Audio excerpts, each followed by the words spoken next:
अनजान सा चेहरा इतने आगे आ सकती है, तो हिंदुस्तान के हर एक व्यक्ति में ये काबिलियत है कि वो जिंदगी में बहुत आगे जा सकते हैं।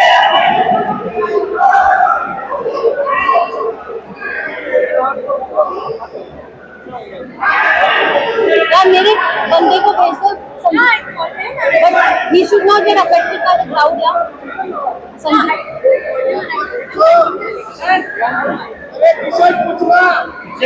मेरे को टिश्यू देना ना।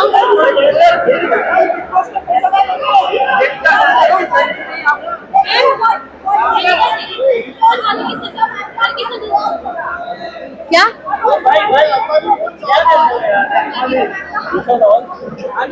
पूजा मैम का हाथ? मुझे उस गेम में सही मार्गदर्शन चाहिए था, सही दिशा चाहिए थी, और उनके साथ मैं सोच कर नहीं आई थी कि मैं दोस्त बनाऊंगी और ऐसे दोस्त बनाऊंगी या किसी से मार्गदर्शन दूंगी। मैं यही सोच के आई थी कि मैंने यही सोचा था कि मैं एक लोन वुल्फ हूँ, और पूजा मैम की भी वही साइकोलॉजी थी, तो हम काफी इजीली कनेक्ट कर पाए। और धीरे धीरे मैंने रियलाइज किया कि अगर मैं उनके फुटस्टेप्स पर चलूंगी तो मेरे लिए बेहतर होगा, ना ही गेम में बल्कि पूरी जिंदगी में।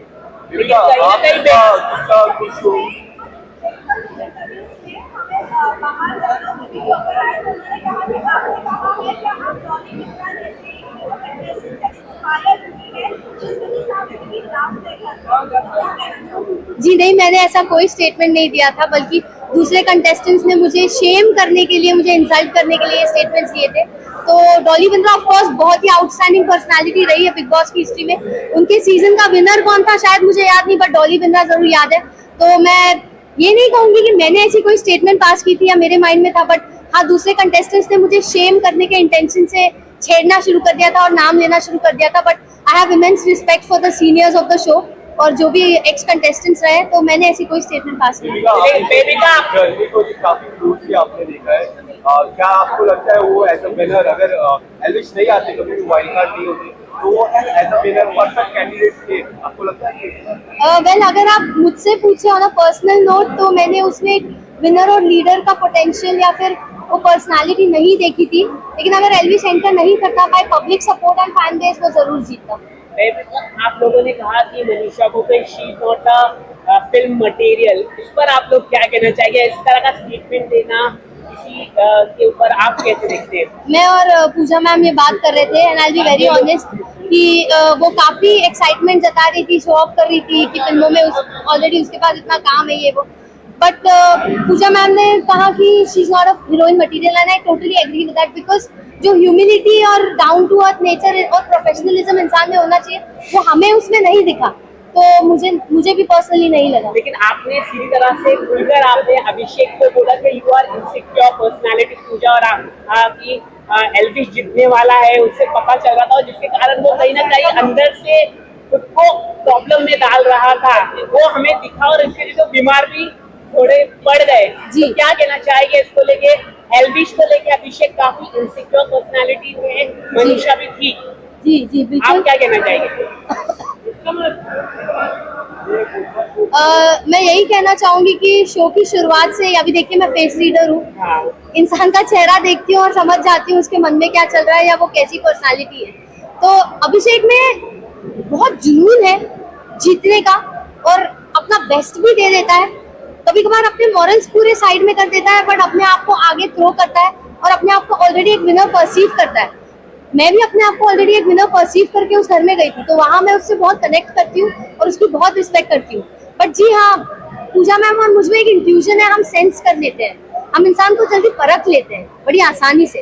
और एल्विश को बस मैंने स्क्रीन पे एक टास्क में देखा था, वो घर में आया नहीं था, और मैंने कहा था ये इंसान मुझे घर में चाहिए। तो मैंने, आपको क्या लगता है एल्विश के? अरे यार सवाल है कि आपको वालों को कई बार कहते हुए सुना है कि आप गलत फेस रीडिंग करते हैं, आपको भी मिला कि फिल्मों से भी ऐसी बातें की है, तो आपका क्या कहना है? देखिए, अभी फेस रीडिंग का एक रूल होता है कि आपको सच बोलना है। अब वो सच कड़वा भी होता है और कभी मीठा भी होता है। तो जिसको अपने बारे में बोली गई चीज या बात पसंद नहीं आती, वो उसे अक्सर गलत समझते हैं और ईगो में आके और अपनी सेल्फ रिस्पेक्ट पे आ जाती है, तो हाइपर हो जाते हैं। और अभिषेक का उसमें रिएक्शन सबसे ज्यादा दिखा है। तो मुझे नहीं लगता है कि मैं गलत फेस रीडिंग करती हूँ। हाँ, एस्टिमेशन मेरे थोड़े इधर उधर हो सकते हैं, वो भी बहुत छोटे मात्रा में, बट गलत तो नहीं कह सकती, क्योंकि इवेंचुअली वक्त के साथ ही आपको पता चलेगा। एल्विश में मैंने हमेशा पोटेंशियल देखा था और मैं हमेशा सोचती थी एल्विश जीतेगा कंपेयर टू अभिषेक, तो वो हुआ है।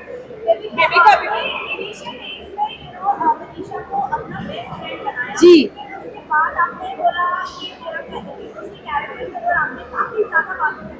जी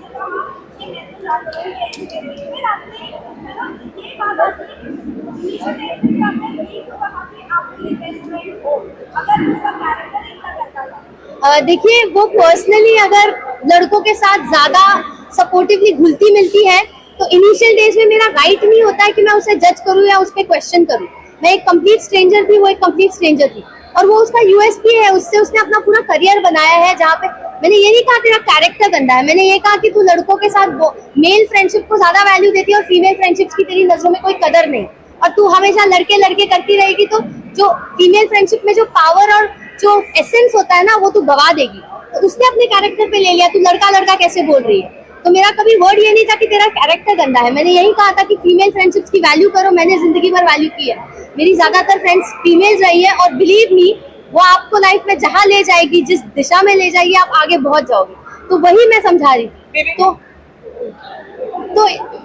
तो इनिशियली जब मैं उससे मिली थी, मुझे एक नेक दिल अच्छी लड़की दिखी थी उसमें, बट इवेंचुअली जब उसने मौका परस्त होके अपनी दोस्ती बदलना शुरू किया और मुझे लिटरली डिस्कार्ड करना शुरू किया, तब मुझे रियलाइज हुआ कि उसने अपना गेम शुरू कर दिया है। और पहले ही हफ्ते में उसके मुंह पे मैंने किचन में बोला था, गेम शुरू हो गया क्या तेरा। उस पर वो बहुत चिढ़ गई थी।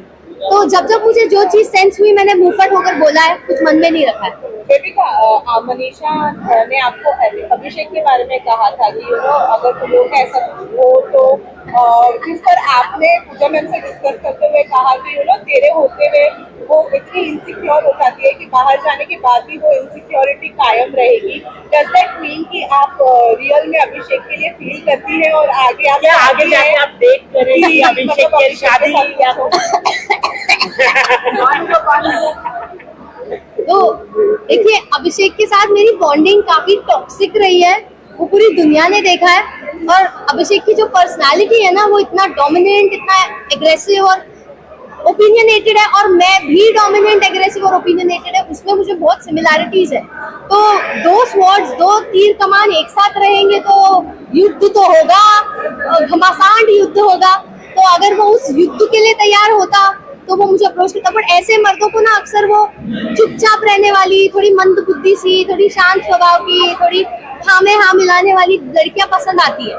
तो मुझे नहीं लगता मैं किसी को पसंद आऊंगी जो ऐसे मर्द होते हैं। मुझे नहीं लगता मैं अभिषेक को पसंद हूँ, तो उस एंगल में मैंने कभी सोचा नहीं है। मैम, एल्विश ने आपको माफी भी मांगी, लेकिन आप मतलब ठंडी रही, लेकिन आपने माफी नहीं दी। ऐसा क्यों आपने, मतलब आपको तो ऐसे दिखती नहीं है यहाँ पर, लेकिन आपने अंदर माफी नहीं दी। और आने के बाद बहुत शांत हुआ, क्या वजह है?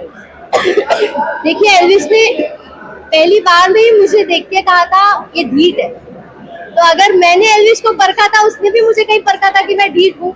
तो उसने काफी हद तक माफी मांगी थी, लेकिन प्रॉब्लम ये थी ना, जब मैं किसी का बर्ताव दोहराते हुए देखती हूँ तो मुझे वो गलती नहीं, मुझे वो उनकी आदत या फितरत नजर आती है। और एल्विश का वही रूप अविनाश के सामने भी बार बार निकल के आ रहा था झगड़ों में। तो वहां पे मेरा एक सेंस ऑफ गार्ड ऊपर हो गया और ट्रस्ट इश्यूज बिल्ड हो रहे थे। बट सलमान सर ने जब हमें समझाया, मैं सलमान सर की सुनती थी, मेरे डैड की और पूजा मैम की, तो सर ने बहुत ही अहम बात बोली कि बेबिका को इतनी गलतियों के लिए सबने माफ किया, और उसकी अकड़ देखो, वो किसी को माफ नहीं करती। वो बात मुझे दिल पे हिट हो गई और मैंने रियलाइज किया, हाँ, इस घर में मैंने क्या कुछ किया है, किसी का दिल तोड़ा है, किसी को मुंहफट होके बहुत कुछ बोला है, मेरी जबान को कैची माना जाता था घर में। तो सच में लोगों ने मुझे माफ किया, बट मैं जब किसी को माफ करने पे उतर रही हूँ तो मुझमें क्यों इतना ढीठपन आ रहा है। तो सर ने बहुत ऑन पॉइंट बात बोली और वो सीधा मुझे दिल पर रियलाइज हुई। तो तब जाके मैंने सोचा कि नहीं यार, अब मुझे इतना मीन और इतना ढीठ नहीं बनना चाहिए। और आपने सलमान सर के साथ हर हफ्ते आप रहे, हाँ। तो सलमान सर के फेस रीडिंग करके उनकी शादी कब होगी ये बता दीजिए आप। बता दीजिए अभी। देखिए, सलमान सर को ना एक गृहिणी की जरूरत है, तो उन्हें जिस दिन वो गृहिणी, वो नेक दिल औरत मिल जाएगी जो उनकी माँ के दिल में जगह बना पाएगी, उस दिन वो जरूर शादी करेंगे। लेकिन वो इस इच्छा को अंदर रखते हैं, जाहिर नहीं करते। तो अब वो सलमान सर है भाई, वो भगवान है, वो मेरे गॉडफादर रहे। उन्होंने कितनी बार मेरे लिए शो में स्टैंड लिया है। जैड का इशू हुआ तब स्टैंड लिया, एल्विश का इशू हुआ तब स्टैंड लिया। तो उन्होंने मुझे एक फादर फिगर की तरह ऐसे मेरी उंगली उठा के गाइड किया है पूरे शो में। और मेरी छोटी मोटी बातों को पकड़ के वो हमेशा आके मुझे टोकते भी थे, समझाते भी थे, क्योंकि वो कंसर्न थे मेरे लिए। आप जिसकी परवाह करते हो, आप उसके बारे में सोचते हो, उसके बारे में ज्यादा बोलते हो। तो मेरे लिए तो वो एक गॉड लाइक फिगर है। कोई डेडलाइन नहीं है शादी की, शादी की कोई डेडलाइन नहीं है। अरे मैं कैसे दूँ वो